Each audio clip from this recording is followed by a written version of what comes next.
Ladies and gentlemen, good day and welcome to Ideaforge Technology Limited Q3 FY26 earnings conference call. As a reminder, all the participants' lines will be in the listen-only mode, and there will be an opportunity for you to ask questions after the presentation concludes. Should you need assistance during this conference call, please signal an operator by pressing star, then 0 on your touchtone phone.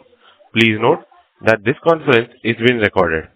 I now hand the conference over to Ms. Vidhi Vasa from MUFG in time. Thank you, and over to you, ma'am. Thank you, and good morning. On behalf of MUFG in time, I welcome you all to Ideaforge Technology Limited Q3 and 9 months FY26 earnings conference call.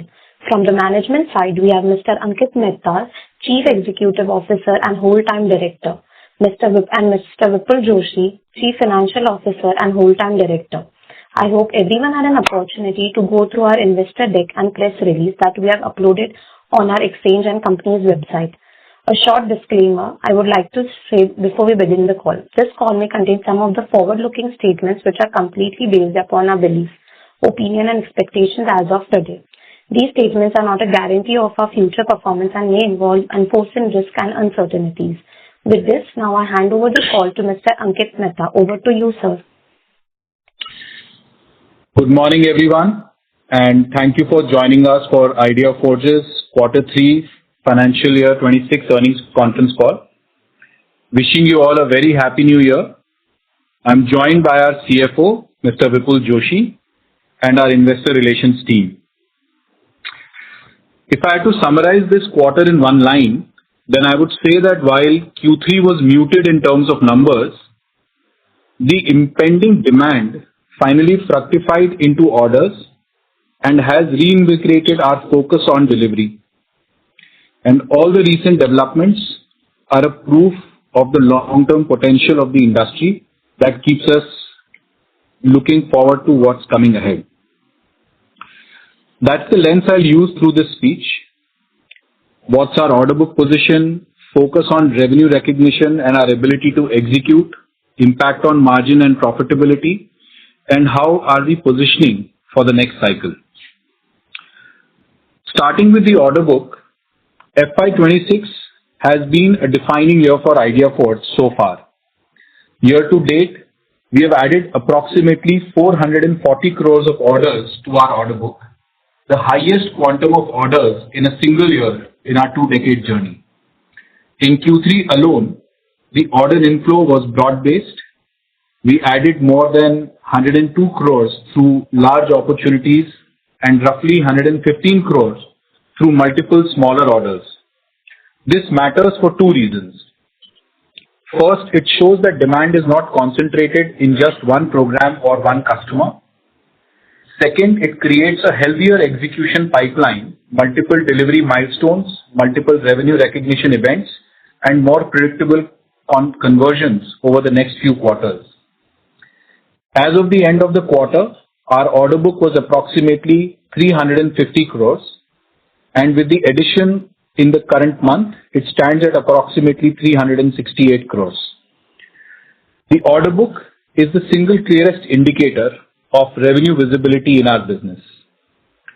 Since the beginning of the year, when we received our first large order, we have been gearing up to deliver on that order and have gone through the phases of securing the necessary components and subsystems that come together to enable the production and subsequent delivery. As we speak, we are already awaiting customer inspections of the delivery for a part of the quantity and are in advanced stages of finishing subsequent lots, while at the same time executing shorter supply time orders as well. We would also like to mention here that due to shifting geopolitical conditions and the aggressive nature of the global posture, we are observing certain supply side constraints and we are working closely with our supply chain partners to navigate the dynamic challenges. However, our readiness makes us confident of delivering around 40 to 45% of the open order book in the present quarter and recognizing the revenue. We are also comfortable in our ability to realize our entire order book into revenue in the stipulated timelines based on our financial capability and working capital limits with our banking partners. Having said that, our margin expectations on the deliveries we will make in the quarter will be healthier than all our previous quarters this year, and thus, with both the quantity of billing and better gross margins, we are confident of turning profitable.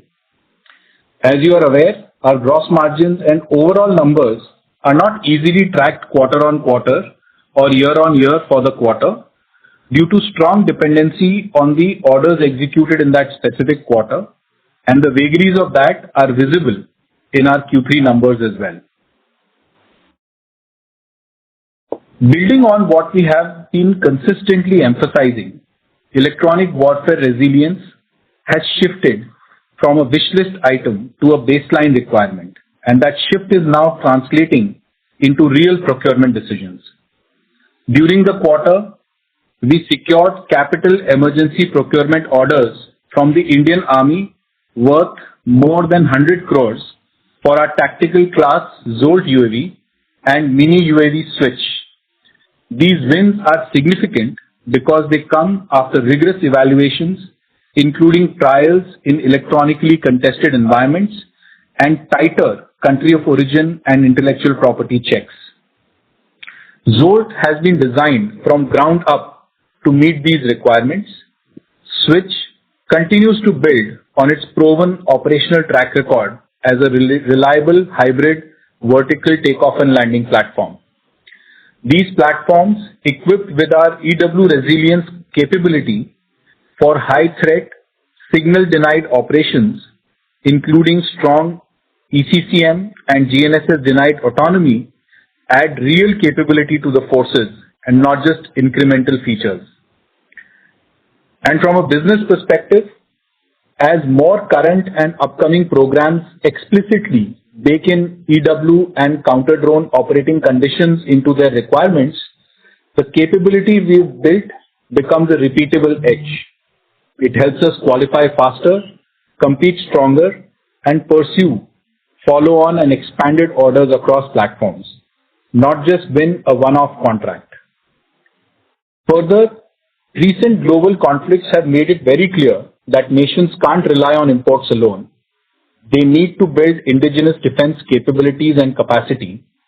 For India, that signal became real during Operation Sindoor. In the aftermath, our security forces have significantly accelerated their procurement and induction of new technologies.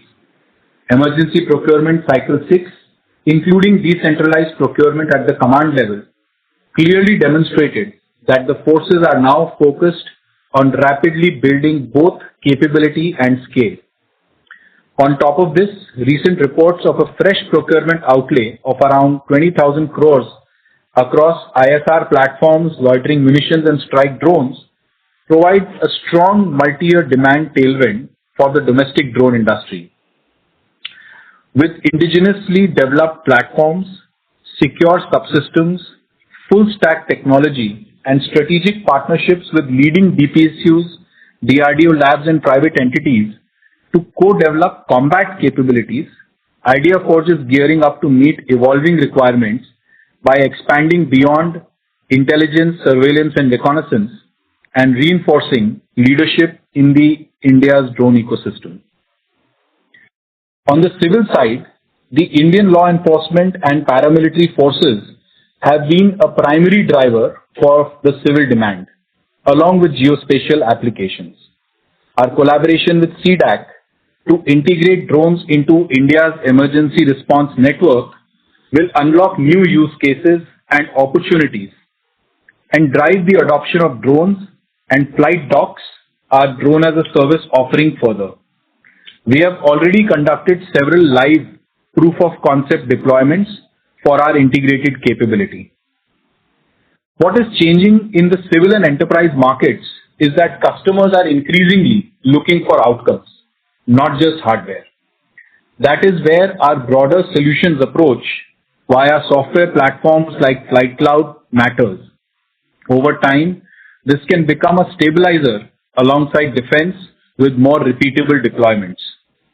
And also the reports of PLI 2.0 for drones and R&D incentives will further boost innovation and strengthen domestic research and development, and manufacturing ecosystems. We also continue to compound our advantage through real-world operations. Our deployed UAVs have completed more than 150,000 flights with our end users in the field during the period up to end of December 2025, and over 850,000 flights cumulatively. That operational experience is not a vanity metric. Every flight is data, mission profiles, environmental stresses, user workflows, failure modes, and the nuances that only show up outside a lab. This compounds over time into better products, better software, better reliability, and ultimately higher customer trust, which shows up in a repeat usage and increased adoption of the technology.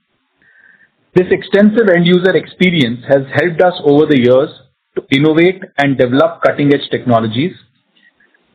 The strong patent portfolio of 100+ patents is a testament to our learning and our ability to convert learnings to our advantage.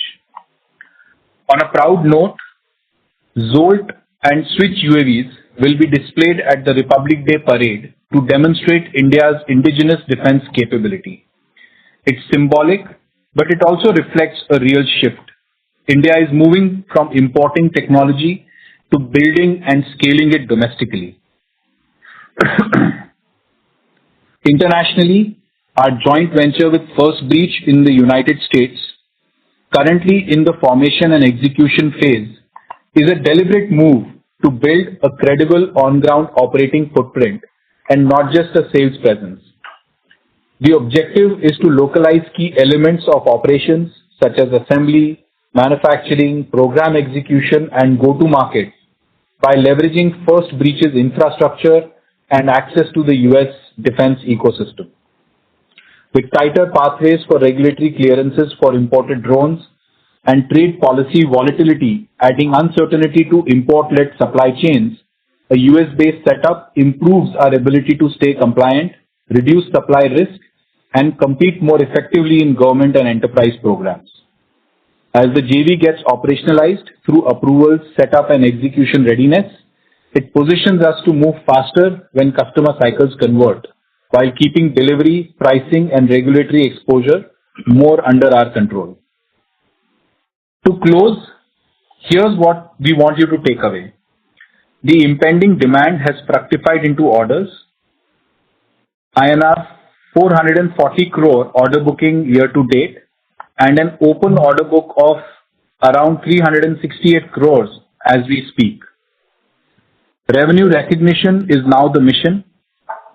We are confident in the full year's gross margin trajectory of 50% plus for FY26, supported by our order mix and execution of higher value programs in Q4.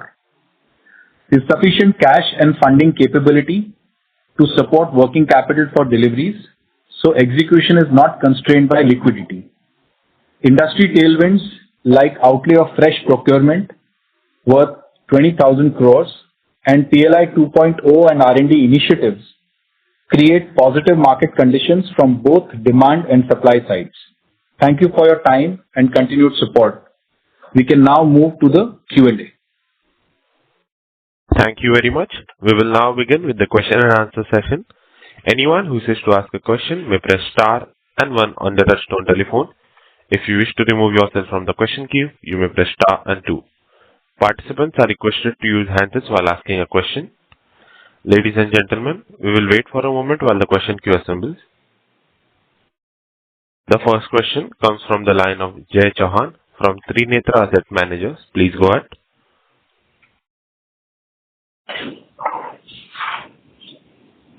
Good morning and thank you for the opportunity. I'm audible. Yes. Yes, Jay. Yes, sir. So I just had 2 questions. First is, in some state level tenders, channel check suggests that Ideaforge work with some private local partners. So can you help us understand whether these partners act as a prime bidder or as a facilitators, and also specifically who bear the deposit, bank guarantee, and working capital in such cases? Yeah. So, Jay, thank you for the question. Typically, if you're followed our trajectory in the last 3 years since listing, we have enumerated that our overall base and approach of approaching to our customers is multifold. One, where in large tenders or otherwise we direct participation of Ideaforge, as well as we have now a large partner base across the country where who will help us in penetration to different opportunities, as well as give us support and help in our L1 and L2 support and delivering the training programs to the end customers as and where is required. So in tender opportunities, they also participate as our lead bidders for those opportunities and also help in execution of those contracts. Right. So, if they are the lead bidders, they bear working capital, right? And do they pay upfront for the inventory? And how does that work exactly? So it also depends upon contract to contract, but it is largely within 30 days payments with all the partners.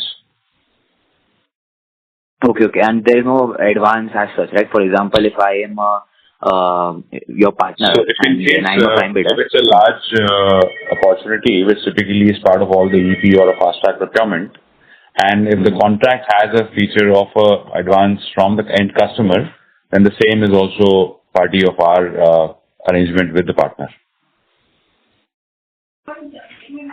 Good. And what is the proportion of your revenue today that flows through such partner-led state contracts versus direct OEM-led contracts? So we do not really track as to distribution between what is the partner-led revenue and the direct Ideaforge-led revenue. It is blended right now. Okay, got it. And also, could you walk us through your typical life cycle of defense or state? And I just wanted to understand whether trials precede L1 or L1 is identified first and then tested, the capability is tested and afterward. And also, once if it's technically compliant, does the L1 bidder usually get the full order or the orders are split? And also in cases, for example, if an Ideaforge drone has some additional capabilities beyond the base specs, and if you are not the lowest bidder, how does the procurement typically play out there? So in a typical tender scenario, there are multiple stages. One, starting when the tender submission RFP is out, there is a paper evaluation on which is there for all the technical specifications that have been submitted. Post that qualification criteria is when vendors are invited for field trials. In the field evaluation trials is when people are asked to showcase their products line item by line item as to what the RFP details are. And anybody who is not able to qualify in those field trials is basically not part of the financial bid opening. And L1 bidder is the last person who receives the order. Some contracts of late have had the feature where because of the nature of the contract, there can be a split of orders, but largely, historically speaking, it has been one single person who has been awarded the contract. Yeah, it's a contract dependent condition. It does not have any sort of, it's just what's stipulated in the contract. Yeah, it's not a standing conditions for all contracts as being same. And you can't change it later as well. Understood. So it is typically L1 only, right? After the technical compliance. So technical evaluation, you do get your additional points, but that not necessarily mean that even if you are not the L1, you'll be awarded the contract. For example, if our drone has additional capabilities, like additional features, additional features to whatever it is mentioned in the RFP, then also you will have to be the lowest bidder, right, to win the tender. Or is there any kind of weighted? That does not have a bearing unless and until there is something that the customer has described in capital procurement as what is known as enhanced performance parameters. That is only happening in defense, capital procurement, where enhanced performance parameters can give you some pricing advantages when the financial bid opens. Got it, understood. And lastly, on indigenization, how deep is the audit today? For example, does it stop at Ideaforge or it extend to Tier 1, Tier 2 suppliers? Like for instance, if you source from an Indian electronics partner who in turn uses imported components, like how is the indigenous content evaluated? It is based on certain formulas that particularly happen in defense contracts and other contracts as well. It is something that you have to provide a CA certificate for, and there is chaining of the overall requirement as well, depending on the value of the subsystems in picture. So local content attribution is also verified and checked. Got it. Understood. Thank you. That's it from my side. Thank you. Thank you. Thank you. A request to all participants, please restrict your questions to 2 per participant. For more questions, please rejoin the queue. The next question comes from the line of Hardik Rawat from IIFL Capital. Please go ahead. Good morning, team, and congratulations on the healthy inflows that we've seen this quarter. My first question would be with regards to the inflows themselves. 440 odd crores of inflows you've seen year to date. Are you expecting any other large-sized order inflows in the fourth quarter, or should we see this as, except for the small-sized orders that have come here and there, this should be the total set of order inflows that we should be looking at in FY26? Yeah, nothing large, Hardik, is, particularly from a EP standpoint, remains open at this point in time. We are continuing to track meaningful opportunities in the run rate business, and we are expecting closures from that. Got it. Just any updates with regards to the L1 pipeline that we were having with regards to overseas customers, the African customers, where you were facing some issues and that L1 position ultimately transforming into order inflows? Is it still a work in progress, or are we writing that off? So it is still a work in progress, Hardik. In fact, the number of opportunities that we have bid in international business has grown only. We've had a bunch of customer visits at our place as well over the last few months, where we are seeing definite interest in trying to close things. However, the final conversion is what we are awaiting right now, but it's very positive in terms of motion and movement. Got it. Another point. Sorry to interrupt, Mr. Rawat.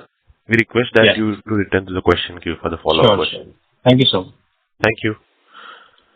The next question comes from the line of Dipen Vakil from Phillip Capital. Please go ahead.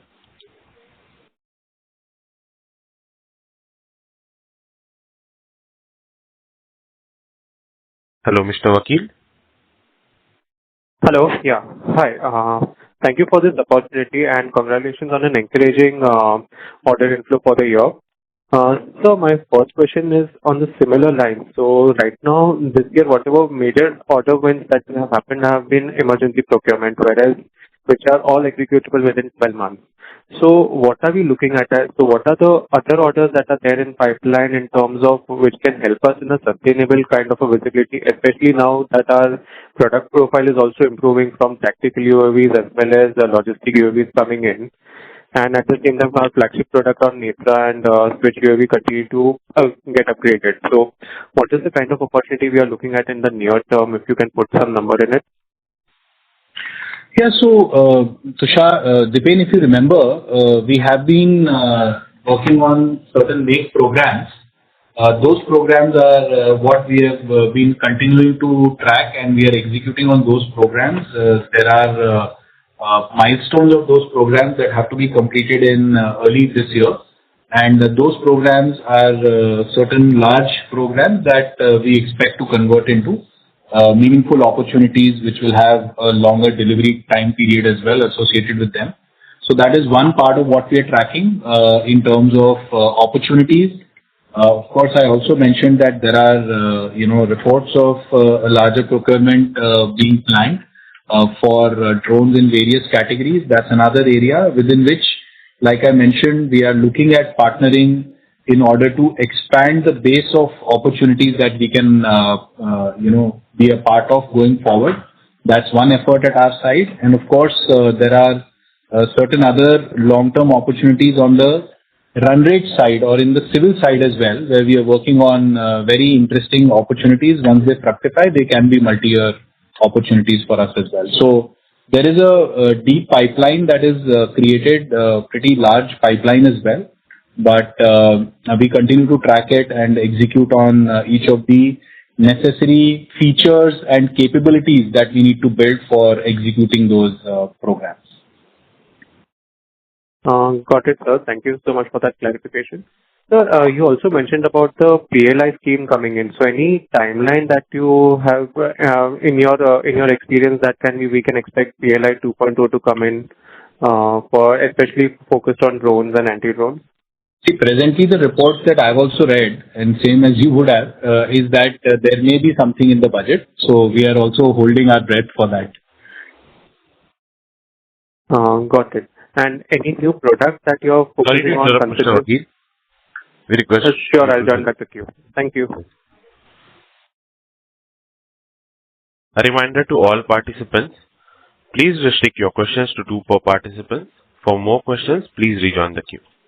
The next question comes from the line of Tushar from Peace Wealth. Please go ahead.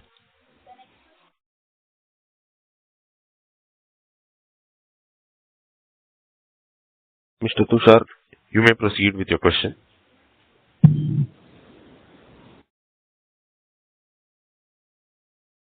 As there is no response. Hello. Yeah. Hello. Am I audible now? Yes, sir. Yes, you may proceed. Yeah. Thank you. So firstly, congratulations on getting your first order for the Zolt drone. So if I understand correctly, the Zolt comes with a loitering munition capability. So I just want to understand what is the potential for this new category that has come our way, and how confident are we to achieve more orders in this particular segment? That's my first question. Thanks, Tushar. Tushar, if you remember, we've been building Zolt for certain Make-2 opportunities. So that's I would say, the opportunity pipeline for that it was being worked towards. And that's what happens, like when you are building something forward-looking and you are building it because you see the demand signals. Typically, that's how you embark on a program, when you see the demand signals and you believe that you have the capability to deliver on it. When the opportunity came during in the aftermath of Op Sindoor, we had a platform that could be demonstrated and was able to garner the necessary opportunity and orders. So yes, there is a continuing pipeline for that, and I just wanted to underscore the fact that building new capability is a very, very important vector of increasing the total addressable market for the company. And in general, the Make-2 opportunities and other programs around combat capabilities are areas where we are seeing opportunities. There is continued demand for these kind of programs. We are working on two such programs in the Make-2 itself. And of course, we will have to continue to look at opportunities that are going to come in the next cycle for similar platforms when the new cycle gets announced in terms of procurement. Okay, that's great to know, sir. And another thing, I was reading an article where it was mentioned that Indian government is planning to source about 10,000 drones per corps. And in totality, they are looking at almost 1 lakh drones to be procured by 2027, including all kind of small, medium, surveillance, combat drones. So I just want to understand how is Ideaforge placed to benefit from all of it. And also, if I understand correctly, under this program, government is training their soldiers on how to operate drones. And if I understand correctly, even Ideaforge is helping the government in this area. So if you could talk a little more about this particular segment, how we are helping the soldiers on the training program, and how are we going to benefit from this sourcing of the government by 2027? So, Tushar, it's a great question. That's exactly the demand signal that I've been speaking about. There is a lot of restructuring that is visible in the Indian Armed Forces, and based on that restructuring, we are expecting a lot of demand to flow in. That's perhaps one of the reasons why we saw the recent reports of a large procurement. In terms of our own capability, presently we've been focused on building multi-role assets. the assets that can do in a very, very high, you can say, precision and performance ISR missions. That was our primary role. Some of these platforms are getting adapted to being able to carry certain munitions as well. And we are also looking at building new platforms based on the exact requirements that the forces are going to come up with. So we're creating that internal capability to react based on the clear, specifications that we will get privy to once we have the opportunities in front of us.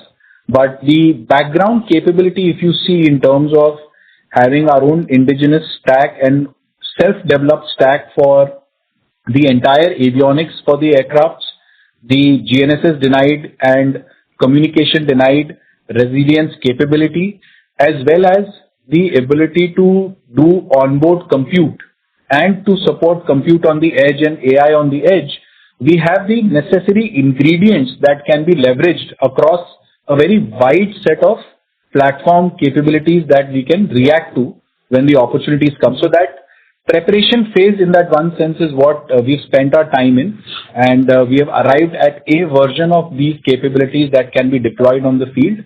While we continue to iterate and evolve these capabilities, we have the ability to react better now in this upcoming phase of procurement and opportunity. So every specific capability that they will buy in bulk has not been, declared publicly presently. Therefore, we have to respond. We are preparing to be responsive, as well as there are certain capabilities we are aware of opportunities in, for which these platforms that we already have, to some size and shape, are already applicable for those opportunities. Okay, great. And then, sir, are we working on solar-powered drones also? Because recently, a competitor company, NRT, they secured an order for a solar-powered drone that can stay in air for almost 24 hours because of the powering done by solar. So, are we also working in this area? And also on the Yeti drone. So, when do we expect this prototype to be ready? So that was also the question I asked in the last call. So that's all from my side. Yeah. So the propulsion, testing version of the Yeti platform is going to fly within the first half of this year, and an advanced prototype again we expect to fly towards the end of the year, which is the next iteration, getting us closer to the product. In terms of what is happening with respect to the solar-powered or HAPS opportunities, I think, Tushar, we have to probably not participate in some categories because, again, the breadth will be very large. So that is one category. Presently, we have not envisaged in our portfolio because in most of the low altitude missions, that is not going to be a practical solution in the short term. For solutions that are flying at a very large altitude, for them to be leverageable across the entire seasonal expanse of atmospheric and conditions, it's also going to be tough for them to look at what's happening on the ground unless it's a clear atmospheric condition. So we are still sort of building our thesis on that, so we're not there yet insofar as that capability is concerned. Okay, and sir, so sorry to interrupt. 18 months back, Mr. Tushar. if I may just squeeze in last question, please. Okay. So 18 months back, we were working on two programs that we were calling as Zolt and Yeti. Now Yeti being commercial and Yeti is in process. Any other program that you have a name of and then you want to talk about? And in which area we are working upon? Like I said, I think right now the approach is shifting a little bit. Instead of going after a specific program right now, our focus is on making sure that we are responsive to the opportunities that we will see. And therefore, presently I can't articulate a specific platform for you, but the categories that we have been operating in, we have expanded the definition of those categories and are more flexible in what all we will build in those categories.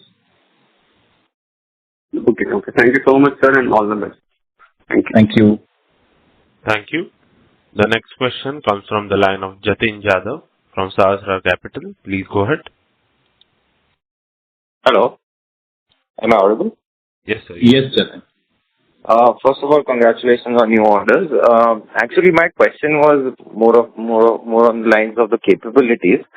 So, how does your UAV maintain reliable navigation, mission continuity, and site sustainability in a full GPS denied and communication contested environment? Do you guys use visually something like a terrain contour mapping, or do you pre-feed the flight data and then it does ISR and then come back? So this is the first question. So, Jatin, it's a great question. If you see the technical update or the product development update that we shared in the presentation, this time, you will see a small column that talks about the capabilities that we have built in-house for resilient communication and navigation. So, we have a specific communication solution that we have built that helps us maintain communication with the drone even in pretty challenging environments that we have observed from the testings and the trials that we have undergone. So that is one part. We have developed a unique capability there. On top of that, we have developed what is known as a CRPA antenna that has the ability to reject jamming signals from specific directions. So that helps us in reducing the noise that is generated by GPS jammers and continues to help the UAV look at satellites, actual satellites, rather than focusing on the jamming signals. That's a standard technology in the domain. We have developed our own version and variant of that performs as good or better than what's available in the market otherwise. As well as we have developed our own visual positioning system, and that visual positioning system in both day and night takes snapshots of the ground in a way that or uses a continuous video pipeline from the sensors that we have embedded in that solution and creates its own map and uses that map as a reference for continued navigation even in denied conditions. And both of these solutions are pretty accurate for ISR missions. Got it. Just a follow-up on that. Let's say we are emitting information from the drone to, let's say, any link. But won't that itself create, the drone will itself become a target because it's emitting RF signals or anyway in any form. So won't that be a little counterintuitive? But yes, so absolutely. See, there are two ways to navigate the environment, right? One is navigation of the environment in an autonomous manner. Now, when you're autonomous and you're in a completely no communication environment, then you have to imagine a mission that does not require real-time intelligence or does not require real-time interference by the operator or anybody else. In that case, you can be completely radio silent. Most likely, you will be gathering information. In some cases, you may be listening to what is happening on the other side. And in many cases, they can become targets for your drone as well if you have combat capability. So there are certain radio silent missions that you can do. Those missions is one way of doing that navigation and capability, which we are capable of. Apart from that, there are missions where you need real-time communication or confirmation of a target. And therefore, in those kind of situations, again, you have to be building the capability that some communication can pass through, even though the system is, in a contested environment. Yes, the system may get detected. Yes, the system can be targeted as well in the future. However, the soft targeting won't work on it, which is why it is being designed to resist communication and GPS jamming. Hard targeting may work against such systems, but then it's an unmanned systems getting targeted versus a manned system in an alternate environment, because that's the only alternative to the aerial perspective and aerial view or aerial missions, other than deploying an unmanned system. So that's the overall, environment or domain that the entire unmanned systems domain has to operate in. Got it. Got it. Just one small follow-up question. So when the drone or your product is in listening mode, so will that help in essentially identifying the enemy's EW zones and possibly help the suppression of air defense missions for our troops? Like, will that be a use case? Yes, Like we can with the detect right their radar. sensors on board. With the right sensors on board, it can be. Thank you. Got it. Thank you so much. I'll get back into the queue. Thank you. The next question comes from the line of Nikhil Gupta from Vayu Capital. Please go ahead. Hi, thank you for the opportunity. I hope I'm loud and clear. Yes. So my first question is regarding, like you touched upon that we are expanding beyond ISR operations, and also in the last question you mentioned about that we are not looking to develop another platform apart, like when Yeti is finished, like we are shifting our strategy.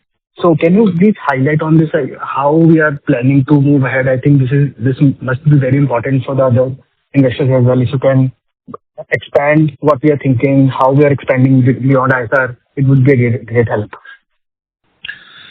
Sure, Nikhil. So, we, in a way, from an overall portfolio standpoint, we were already doing beyond ISR. We were doing geospatial applications.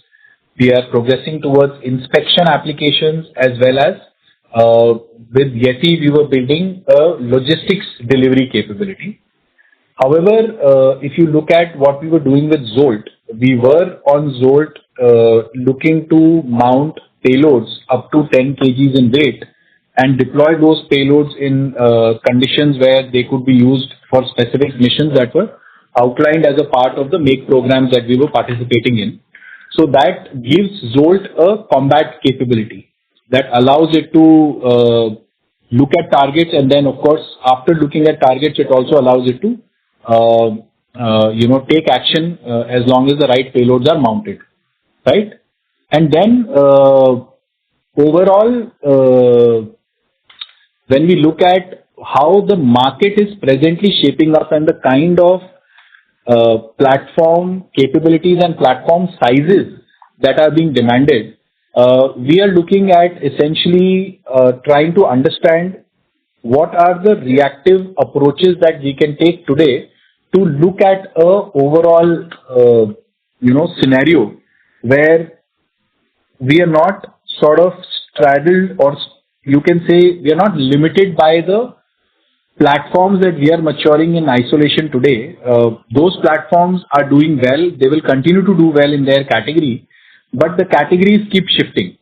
And therefore, you have to be a bit more responsive, and therefore, our approach will be more platform-oriented approach going forward, where in the modular fashion in which we've already built our technology, we can adapt it to more number of airframes and more types of missions for the end user, because the intelligence base has been created and the platform itself, the hardware of the airframe and some other elements, is something that you can responsibly build at a faster speed. So there is that sort of change that we are doing in our approach.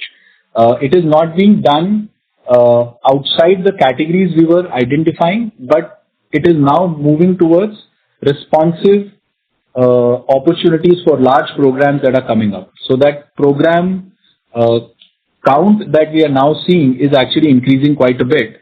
And to be a part of many categories, we have to be adopting a modular approach and move away from slightly monolithic product approach that we had earlier. So that's the kind of shift that we are going to see in our progress. Understood. Makes sense. So my last question is about strategy for nano drones. I know we have invested in Vantage Robotics. So how do we just see that a minority stake in the company, or we will leverage and build nano drones for India? Like, I would just want to know the high level long-term plan in that sense. So Nikhil, it's a very interesting question. There are 3-4 things that are happening globally insofar as small drones are concerned. One is that there are very, very tiny drones that are required for, in many cases, for room interventions. They call it room interventions. Basically, drones that can go inside a building and clear the building for the soldiers to ensure that they are safe and they are they should be able to go inside and do their mission, right? So there is one class of drones that is currently being leveraged for that. So most of the nano drones are of that nature, let me put it this way. And therefore, and then of course it doesn't remain a nano drone necessarily. Sometimes it can be a larger drone. In fact, many people are using the Chinese drones globally to do room clearing because they are convenient to operate and, except for the fact that, there is a cyber security risk, people are leveraging whatever is available in the market right now. Then the second class of drones that was very popular as a hobby was FPV drones, which are smaller drones that people carry in their backpack, but now they are being loaded with munition and they are acting as attack agents. So that definition is also growing, and the mode of operation is also of a way that they can survive some parts of EW resilience because the communication is analog. There are certain ways in which it operates that keeps it functional till the very end. So there are multiple types of systems. A particular type of system is what our present partner builds, but there are several other types of systems that are, a requirement or in demand. Based on opportunities, we may decide to, look at those capabilities as well. And we are open to partnering for capabilities that we do not have at this point in time. Thank you. The next question comes from the line of Mithun Aswat from Kiran Advisors. Please go ahead. Hi.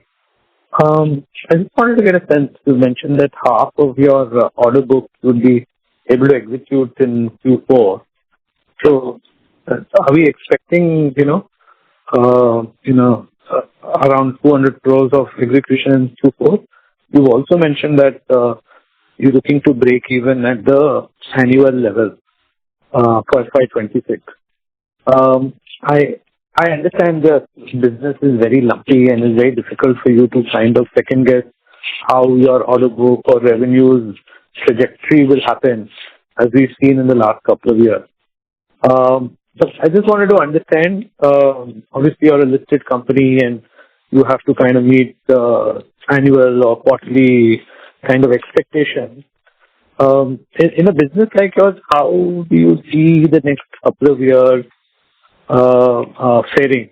Would you continue to have this sort of lumpiness, or are you seeing a little bit more visibility compared to the last couple of years? Mithun, thanks for your question. I think, if I were to look at how you're right that the situation has panned out the way it has over the last couple of years. With the present cycle and the posture, we feel very confident that a baseline activity will continue to happen because we are seeing growth in the run rate business as well.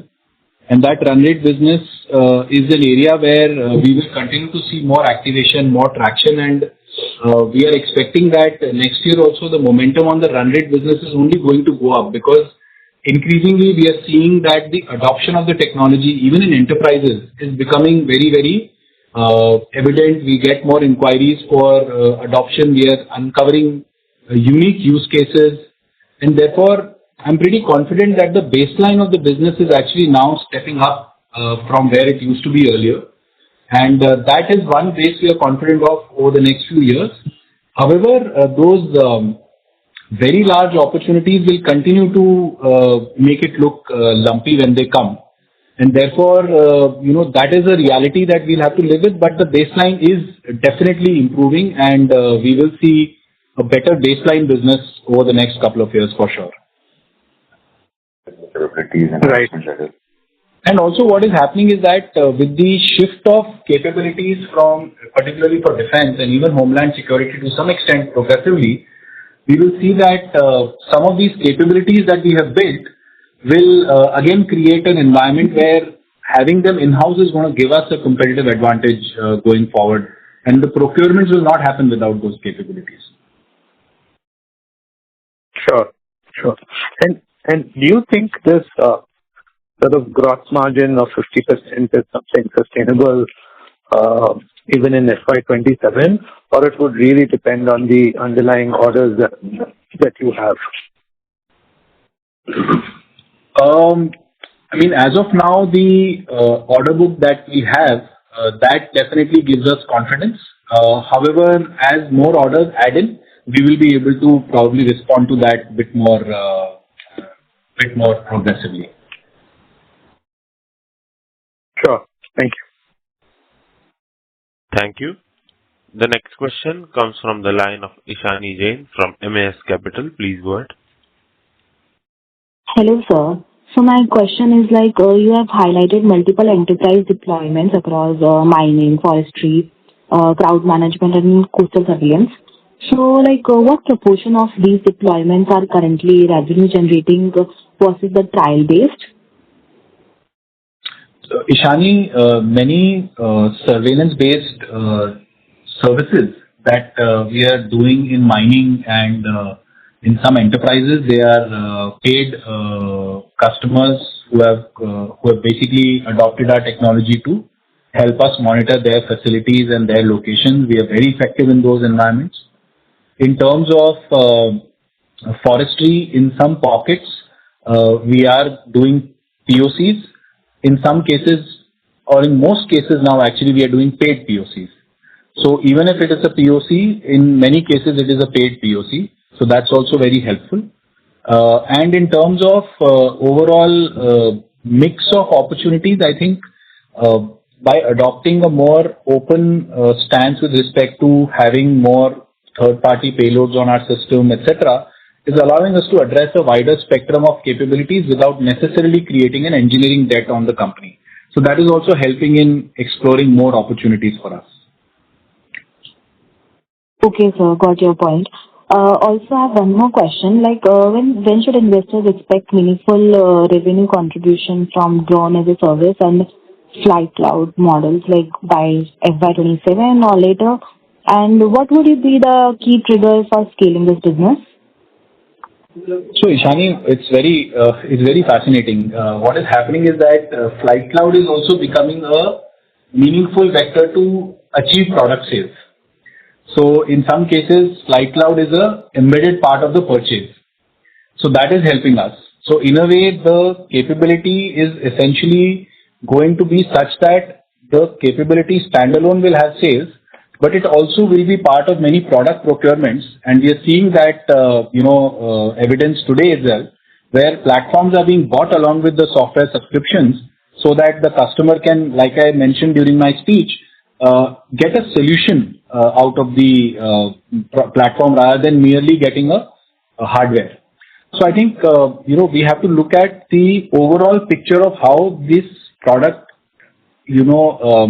development is going to help us both in sales, because that's going to be increasingly the demand from customers that I don't just want a hardware, I want a full solution, because I don't care who operates or how it operates.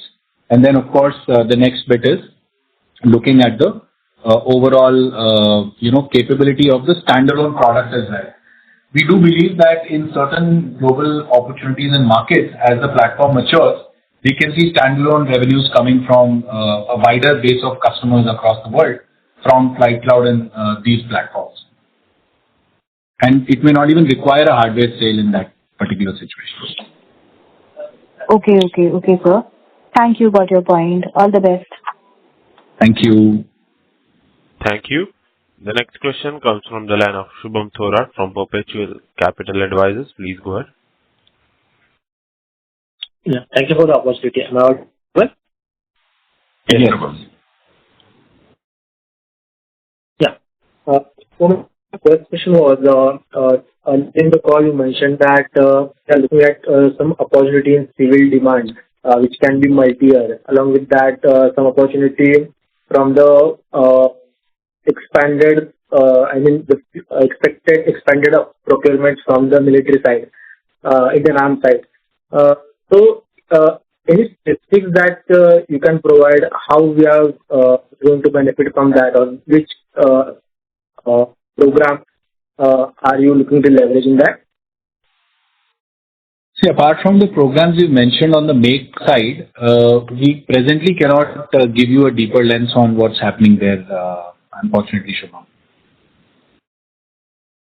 The details are yet to emerge because government programs are in works, is the overall report that we've been hearing.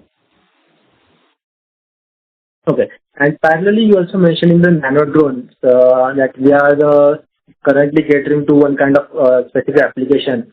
Can you elaborate in that? I just missed your comment there.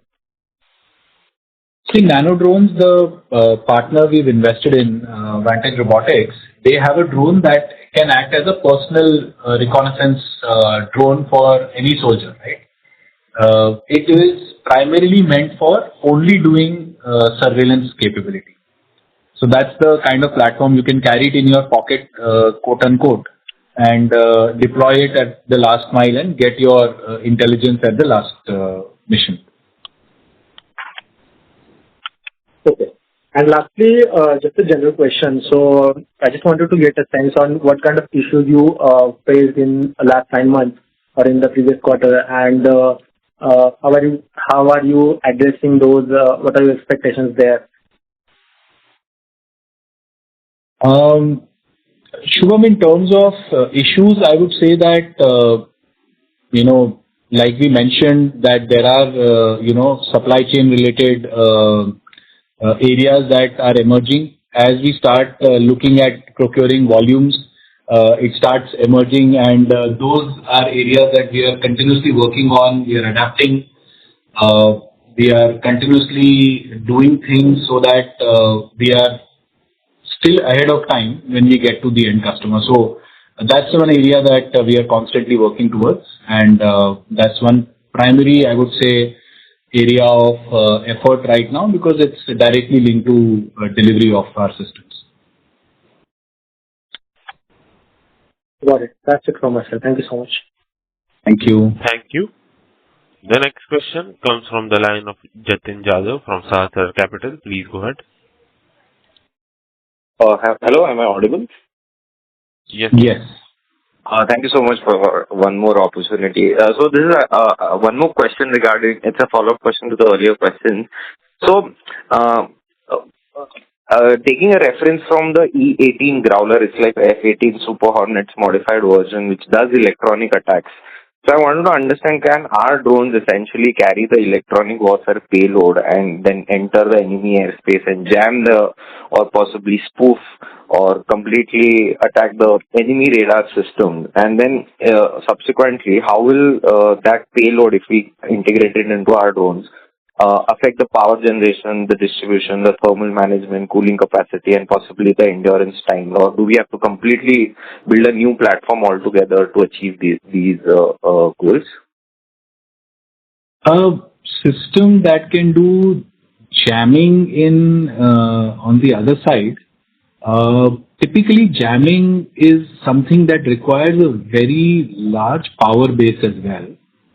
So I do believe that a platform like ours presently may not be able to do it. Even if we are able to carry a payload of that nature, we may not be able to jam for a very long time.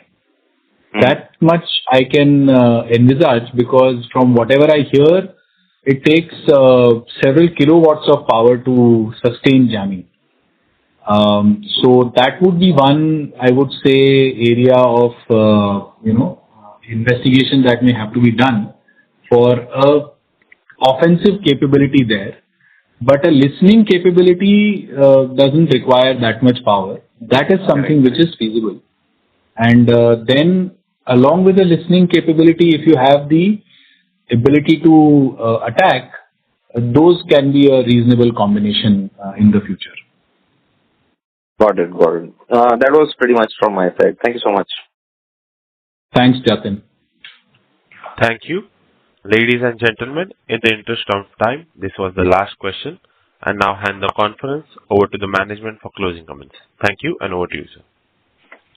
Thank you, everyone, for your questions and the patient listening. I remain confident in Ideaforge's resilience and fundamental strength. Our nearly 368 crore order book provides robust revenue visibility and stands as a testament to the trust that we've earned by delivering on time and in full.